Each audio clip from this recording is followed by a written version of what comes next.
আমি এক নজরে আবারও বলে দিচ্ছি।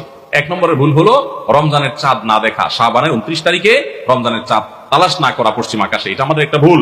2 নম্বর হলো আমাদের রমজানের প্রস্তুতির অংশ হিসেবে শুধু খাবার টাবার কিনে ভরায় ফেলা, ইবাদতের রুটিন নাই, খাবার নিয়ন্ত্রণ করার ব্যবস্থা নেই, বরং অতিরিক্ত খাবারের ব্যবস্থা করা, এটা আমাদের একটা ভুল। 3 নম্বর হলো আমাদের ছোট ছেলে মেয়েরা যদি রোজা রাখতে চায় তাদেরকে রাখতে না দেওয়া, মায়া করে তাদেরকে রোজা থেকে বিরত রাখা, এটা আমাদের একটা ভুল। 4 নম্বর হলো মুখে নাওয়াইতা নাসুমা গাদান এই জাতীয় দোয়া করাটাকে জরুরি মনে করা, এটা একটা ভুল।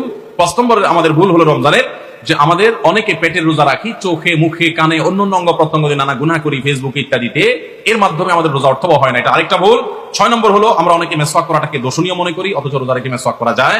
7 নম্বরে ভুল হলো আমরা অনেকে সারি খেতে খেতে একেবারে আজান পর্যন্ত ঠেকাই দেই, অথচ এটা ভুল, আজান পর্যন্ত ঠেকাইতে হয় না, একটু আগে শেষ করতে হয়, এবং আজান দিচ্ছে তখন আপনি খাবেন, এটা তো রোজাই হবে না আপনার যদি ওয়াক্ত হয়ে যায়। আর 8 নম্বরে ভুল হলো আমরা অনেকে গোসল ফরজ